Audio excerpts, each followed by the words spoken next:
Even today. He spoke in the times of old, in many times, in many ways through the prophets, but He's also spoken in these last days through His Son, Jesus Christ. Hebrews 1. The Word tells us that in the beginning He was the Word, and that He was with God, and that in actual fact He was God. And the same Word continues to tell us that He then came down and dwelt among men, and men beheld His glory.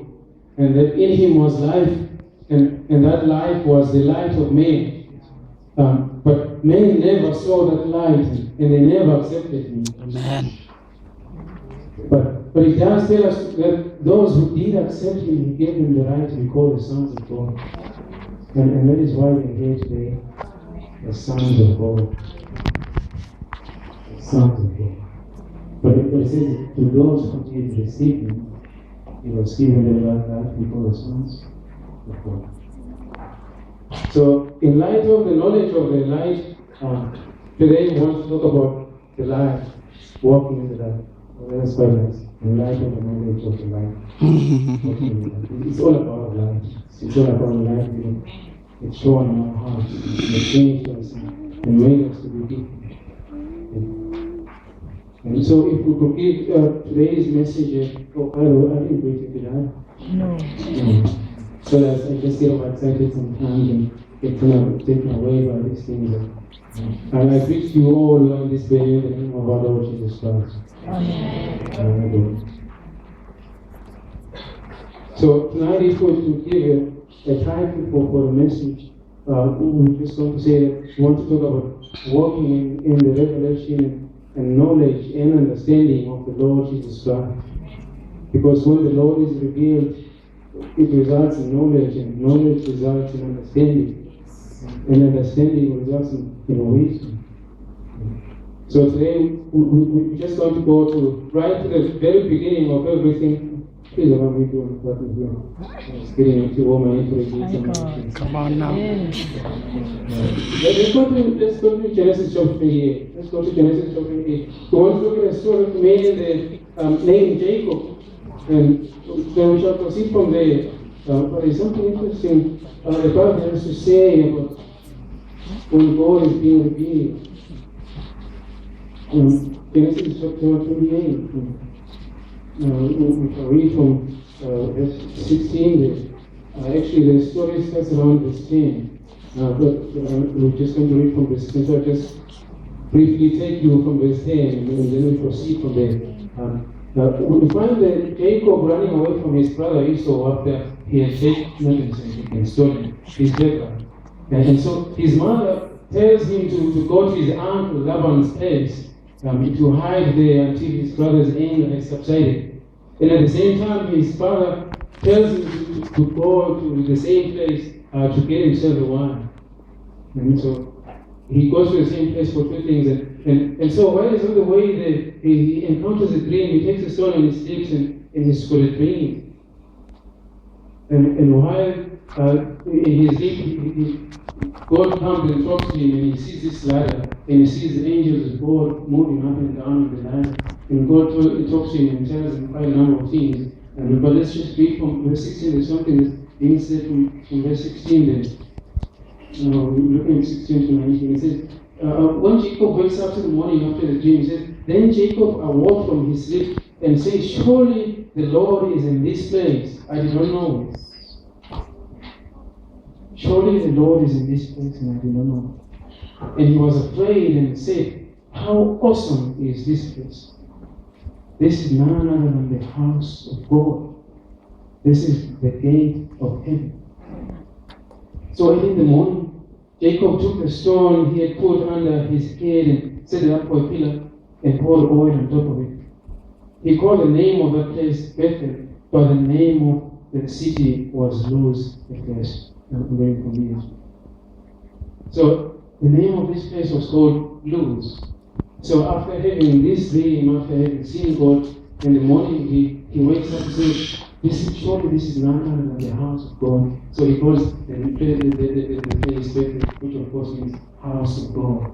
So he acknowledges that if there is a presence of God in this place, it means it must be the house of God, because you know that God is found in his house. And that was the first revelation that he gained of the Lord. And actually we know that was Jesus Christ, of course. John 1:51 tells us that he talks to Nathanael and says, truly, Nathanael, he says, you shall see the Son of Man, and you shall see the angels of heaven descending up and down on the Son of Man. So Jacob already is seeing a dream of the Lord Jesus Christ as the only way between the earth and heaven, is the only way, the truth and the life. And without him, there is no way to the Father in heaven. And he sees that, he gets that revelation there.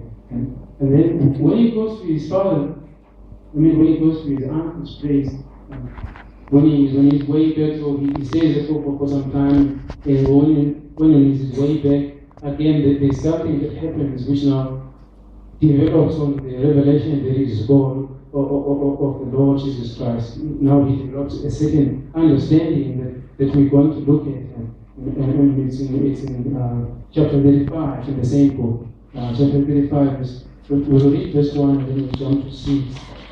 Chapter 35, we just want to see verse 1.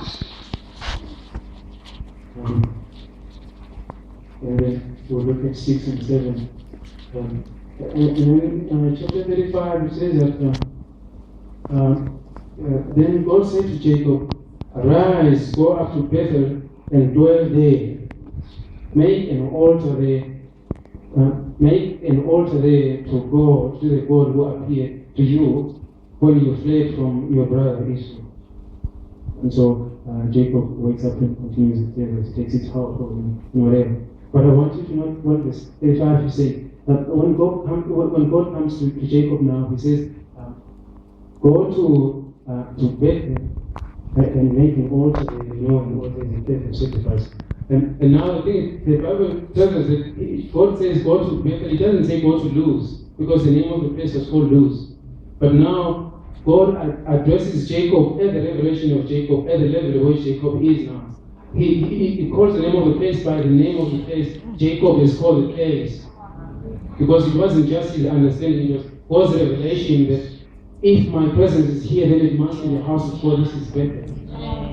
And so now God addresses him as that level of understanding that he developed from the past. And from this we learn that as we continue walking with God, and the more we partake in the Word of God, the more God is revealed in our lives. And the more God is revealed in our lives, the more He speaks to us at an advanced standing, at an advanced level of understanding. Paul talks of even going to the third heaven because he just kept on diving more into the Word of God. And God kept on elevating him until he got into certain places. And it is so humbling. He couldn't even say, "I got to a third heaven." He said, "I know of a man who got to a third heaven." Because at that level, you cannot have pride, especially when things of God. Hallelujah, Jesus. Pride in the things of God, you know there's still something missing. Hallelujah. You still need to grow. You cannot have pride in the things of God, with the things that you do for the kingdom of God. Amen. Amen. Let's take it from verse 6. Let's take it from verse 6. And Jacob came to Luz, that's verse 6. He came to Luz, that is Bethel. See the power of revelation that Luz now is called Bethel, which is in the land of Canaan. And he and all the people who were with him, and Jacob came to Luz, which is Bethel, which is in the land of Canaan. And he and all the people were with him, and he built an altar and called the place El Bethel, because there God revealed himself to him when he fled from his brother.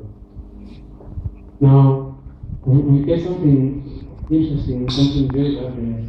I just love reading the Bible and keep on getting new things and things all the time. This is one. And so when he comes back to the place which was initially called Luz, which is now called Bethel, which means house of God, he changes the name from Bethel to El Bethel, El Bethel, which means we know the El is God, El Shaddai, God Almighty. So we now call the place El Bethel, which means God of Bethel, which means in other words, God of the house of God. Power. So now he understands that no, it is not just about the house of God, but it's about God of the house of God. It is not sufficient just being in the house of God, but I've got to know God of the house of God. Hey, preach, brother. I'm just reading that. I know I just get excited, and when I get excited instead of laughing, I tend to cry. And it's just my weakness, it's the weakness in me.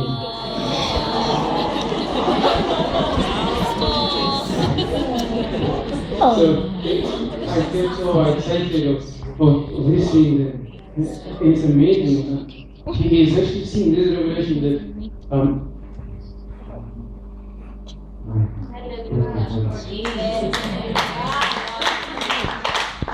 so now he understands, you see, King David says, I was excited when they said to me, let us go to the house of the Lord. But if I were to put in my own ways, it's like Paul would say, I was even more excited when I got to meet God of the house of God on my way to Damascus. I was even more excited when I met God of the house of God. And he said to me, Saul, Saul, why are you persecuting me? And I said, who are you, Lord? He's already answered himself. And he said that I am the Lord and Jesus whom you are persecuting. It is wonderful to meet God at the house of God and to have Him revealed in your life and to get the gift of salvation. There is nothing as wonderful as a gift of salvation. We just tend to forget about it and just dwell on other things and forget there's something called salvation. And then no one can come to the Father except being saved by the grace of God.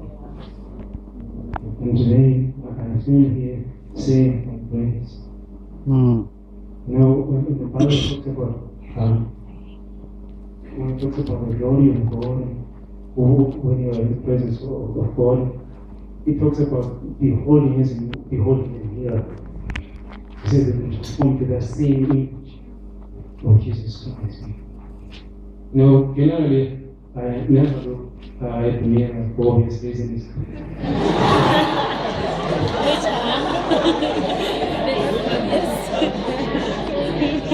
But when I do look at myself in the mirror once in a long time, I look at myself and think, it's not so bad.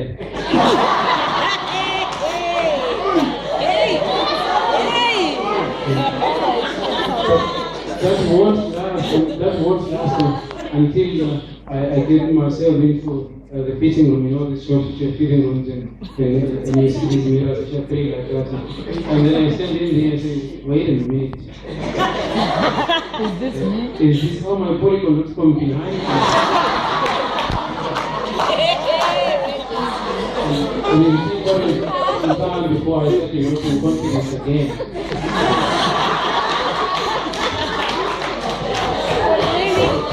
Really difficult to go in detail, but what I want to say here is that with the word of God, when we hold in the mirror, instead of losing confidence, we keep on gaining strength and strength, and we keep on being transformed into that same image.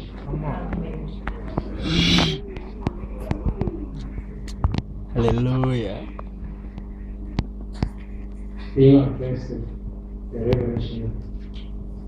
God addresses you the revelation of some understanding.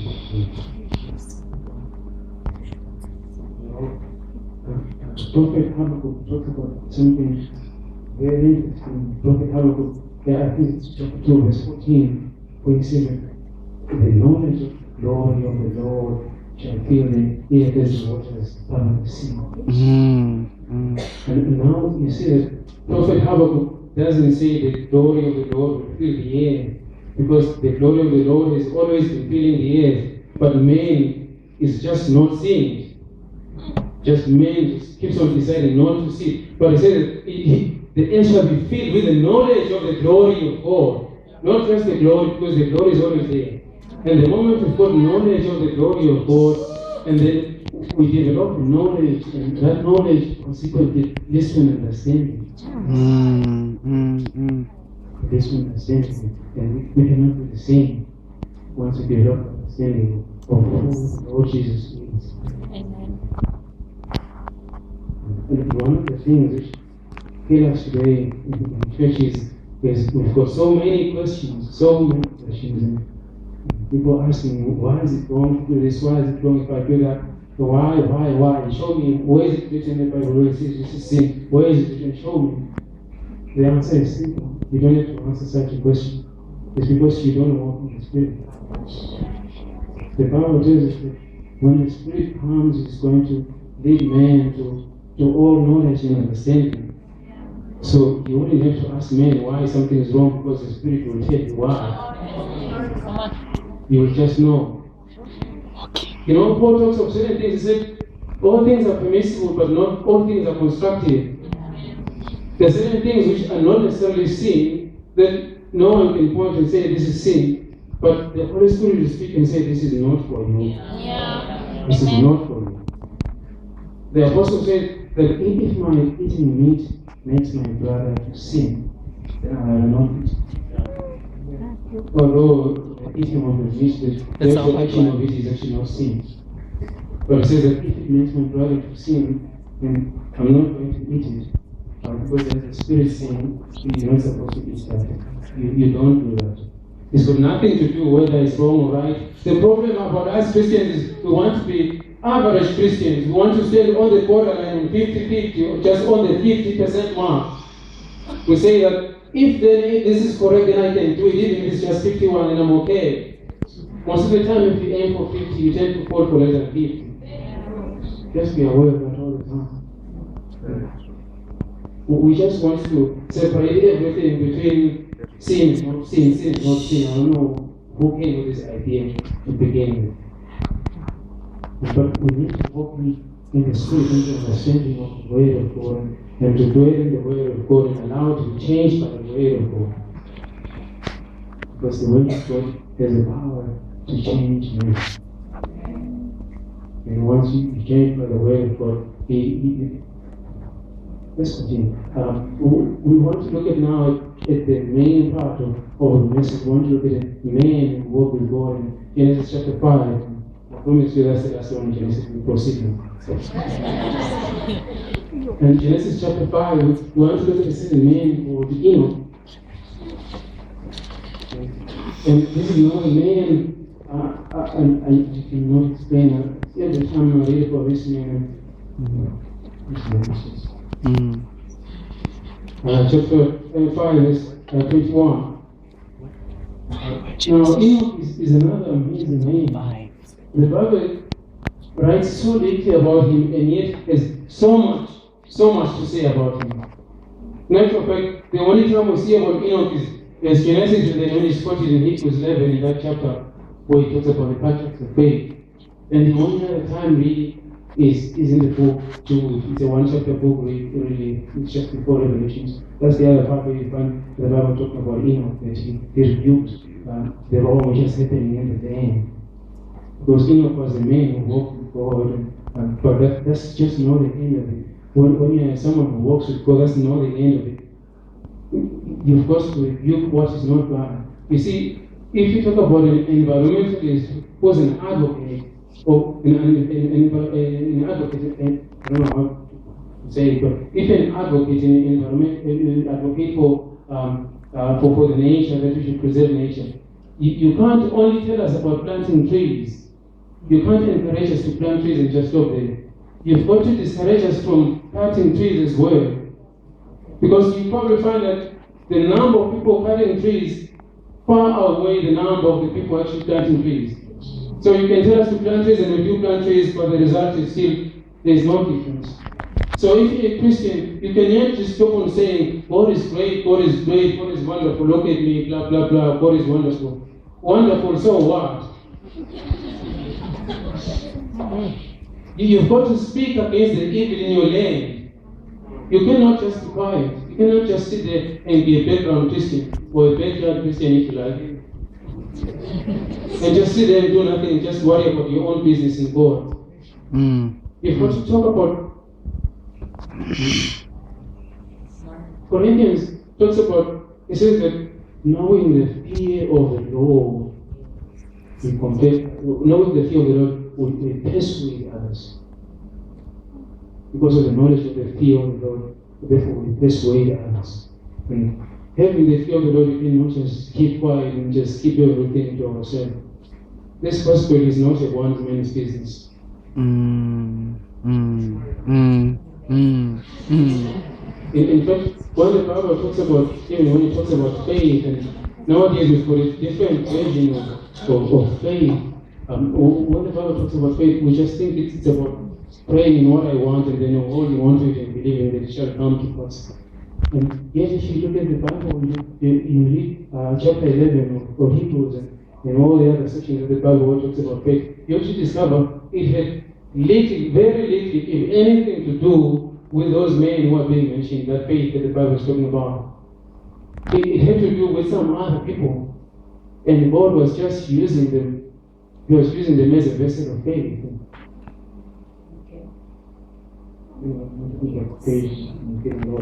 Let's get back to where we are. We want to look at Genesis chapter 5, verse 21 to 24. Let us read.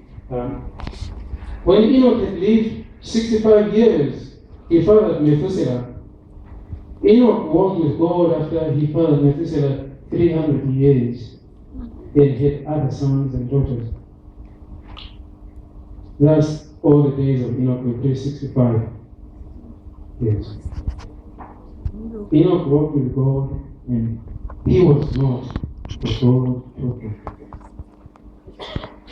Now, the Bible makes a graphical statement about Enoch here. You see, when the Bible talks about the genealogies in Genesis, it says so and so, so and so, gave birth to so and so, blah, blah, blah, all the way. And it never tells us that they died because it's obvious that they died. But when it comes to Enoch, it tells us that so and so, and he died, so and so, and he died, and so and so, and then it comes to Enoch, and it just makes it's just art. Whoever wrote this portion of the Bible was just an artistic person. He says, for he was not, for God took him. Such a graphical statement. So little to say about him, and yet so much to say about him.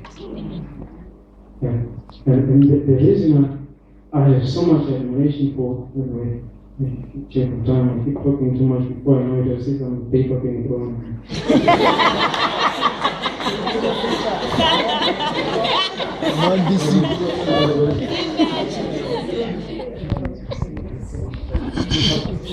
So let's quickly go over. See, already I have a short period of time. I just like talking.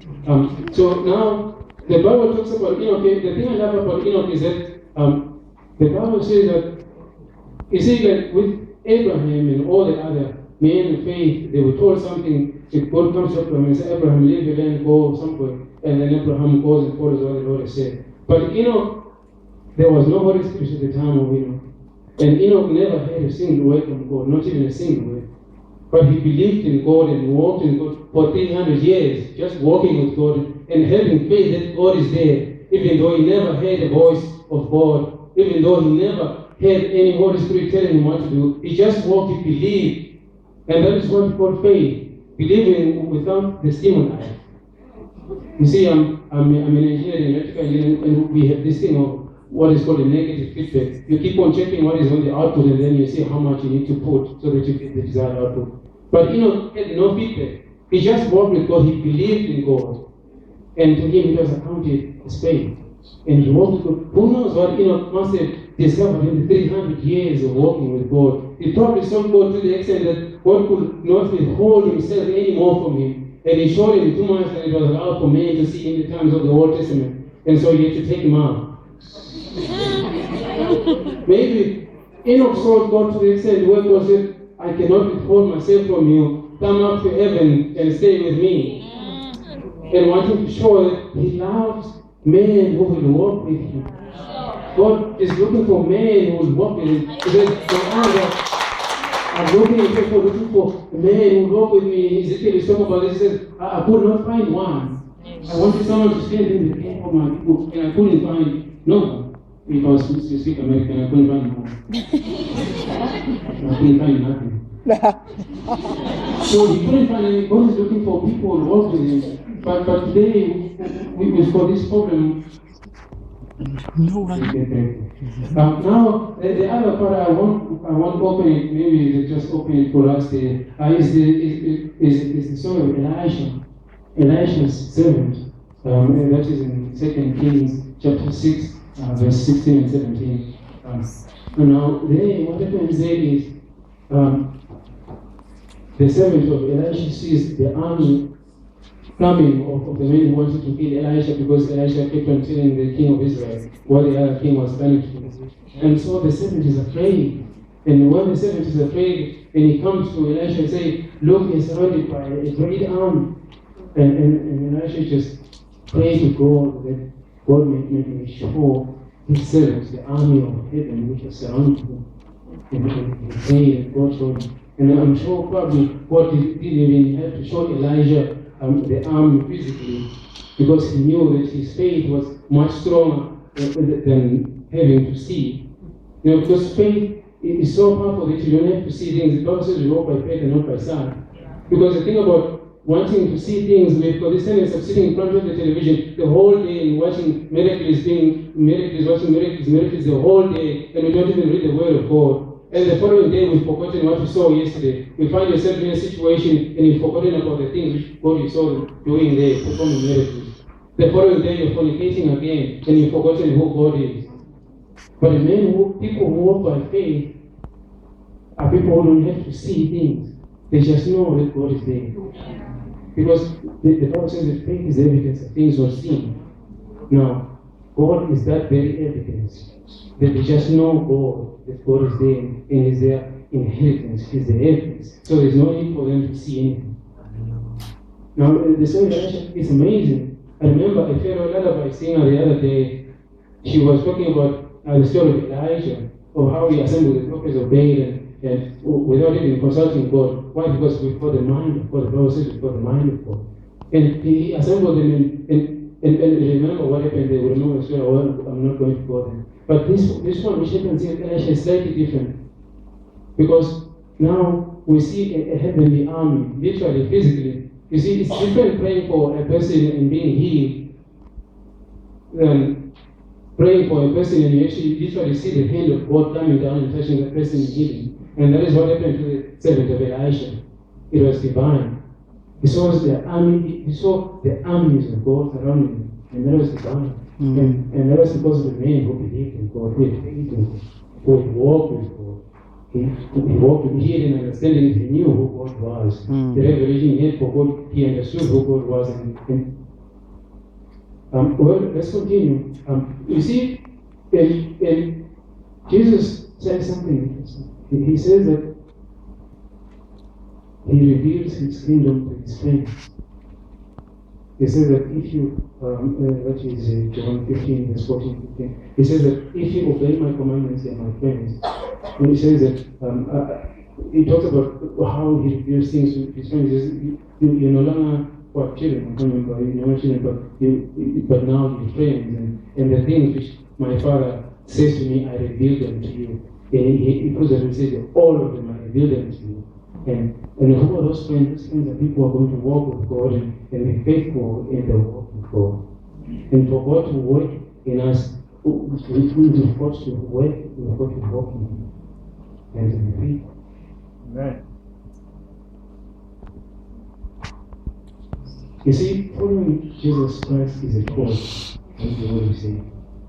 But once you decide to follow Him, once you decide to take the cross, and you put it here, you say, Jesus, I'm now following you. You no longer have a choice but to follow. It's now an obligation for you to follow. Once you take out the cross, once you make that choice, you now have no choice but to follow. You see, it's like marriage.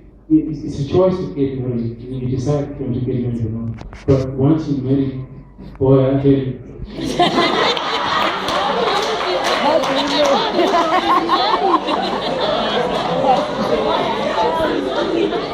What is the move?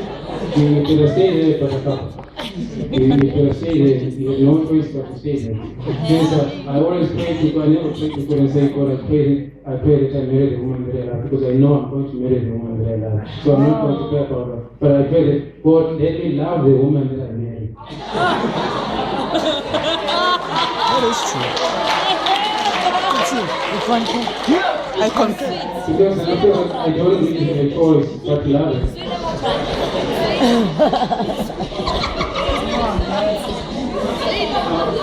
It's not very much exciting. It's not very much exciting. There is something interesting that Jesus says in Luke 9, chapter 9, verse 62.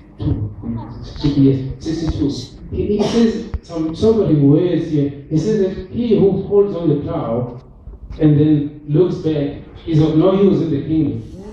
Is of no use. So once you decide to hold on the plow, once you decide to make that choice, now you don't have a choice but to look forward and only look forward. Because the moment you look back, the furrows are now going to start bending. And now you're going to shame the gospel. He says that once you hold on to that plow, you don't have a choice. The one who holds the plow and looks back is of no use in the kingdom. In Matthew 12:30, he says something even more sobering when he's talking to the Pharisees. When they were busy behind the plow, when he was healing people in the city, he's healing them by Beelzebub. And then he was telling them that he talked of the sin that cannot be forgiven, the sin against the Holy Spirit, because they are attributing the work of the Holy Spirit to the works of the devil. And you better be careful about those things. You better be careful about those things. He says something in Matthew 12 that he says, he who is not with me is against me. And he who doesn't help me gather scatters. Which means that if you don't accept him today, it means you're against him because you're denying his power. And if you accepted him and you're just sitting there and you're doing nothing about it, then you're scattering if you're not helping him together. Again, he's giving us no choice. Once you're with him, you've got to work for the kingdom. He says, go therefore and make disciples. And knowing the fear of the Lord, the peaceful. It's not a choice, it's an obligation that we do this. The ESV talks of being controlled. Let's just go there. It's 2 Corinthians chapter 5, verse 14. He says, his love controls us. The ESV says controls, and the NIV says it compels. And the King James says it constrains. We make it for our God to please him.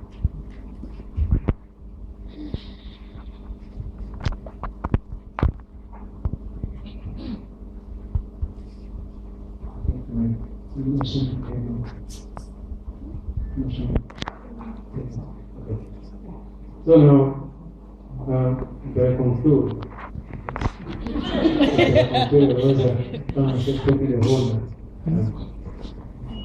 What I want to say is that we are all called into walking with God, into walking faithfully with loyalty, with God and with love. And our walking with God is not defined by the things that we do. It's just defined by faith and not by works.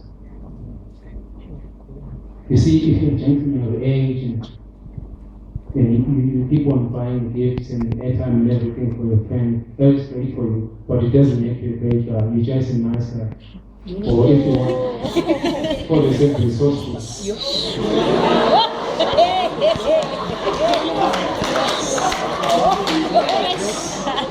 What makes you great is the very essence of you being there, being available, being loyal, being faithful, being there all the time. So when the other meets you, you're there. Because you could be buying the things not because you love the person, but just because you want to justify that you're able to do things. Same thing in the kingdom of God. You could be doing things not necessarily because it's for the love for God, but just because you want people to see that you can do things. But we want you people to grow and to know Christ and to know the power of His. Hey, you see now, there you are. So now, in closing benediction, 3 John chapter 1, verse 4.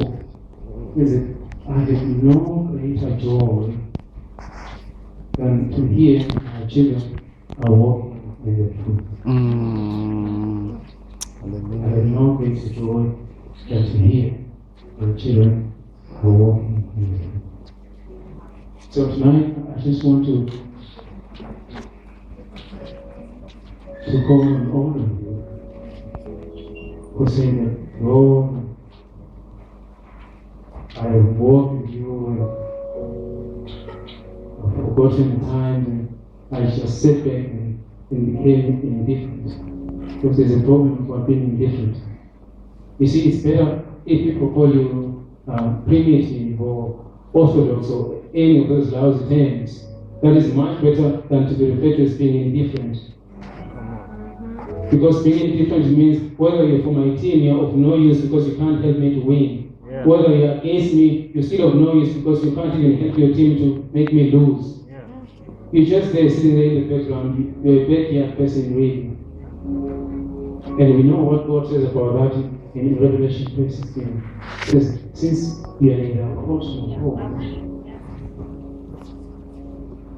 how I wish that you were either one or the two.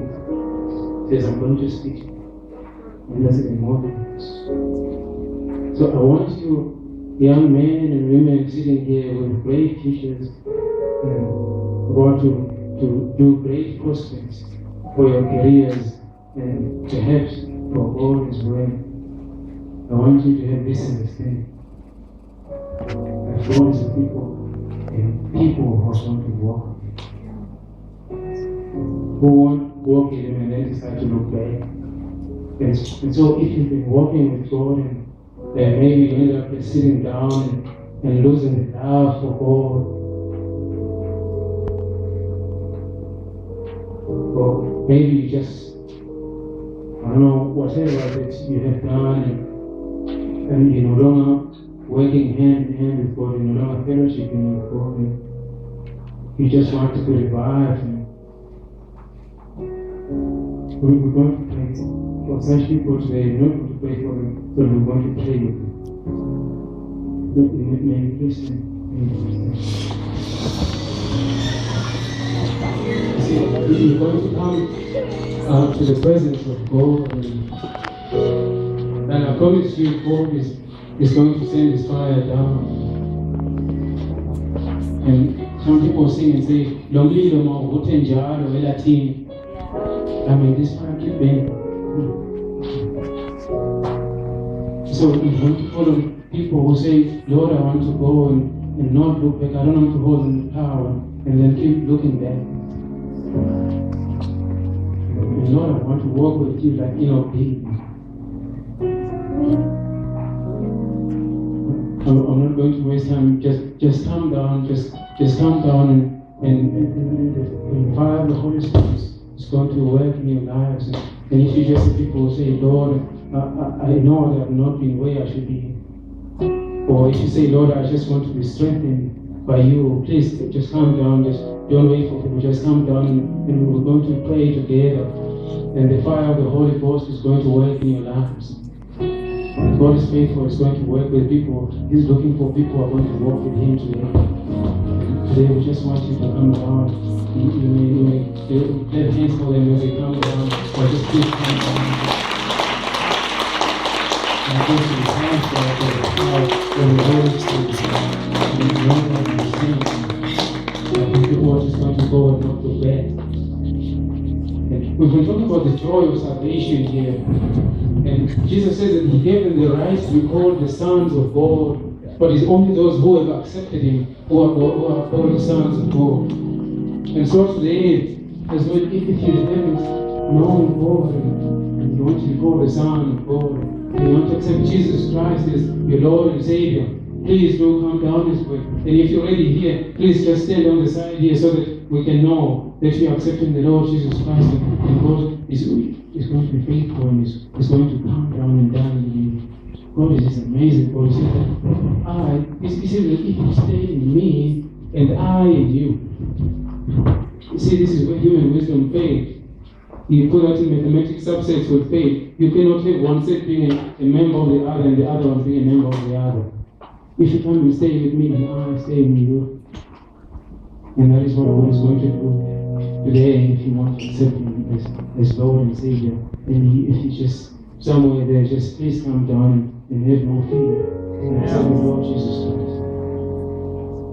The Lord loves you, wants you to feel the earth as the waters cover the sea. You see, when it talks about the waters covering the sea, it doesn't say it's the waters cover the land, because the waters cover 70% of the land. But it says as the waters cover the sea. And we know that the sea is the waters. So it's basically full knowledge of the glory. And the glory of the Lord is filling the entire earth. And God is going to do wonderful things to these people who come here and say, Lord, we just want to be revived by you. I'm not sure, maybe the worship team can have a worship song, and maybe the School of Ministers, people from the School of Ministers, please come down and minister to these people. And stop feeling guilty and just sitting there and judging yourself. Just come down and minister to these people. You have been justified by faith. Please, from the School of Ministers, just come down and minister to them, please.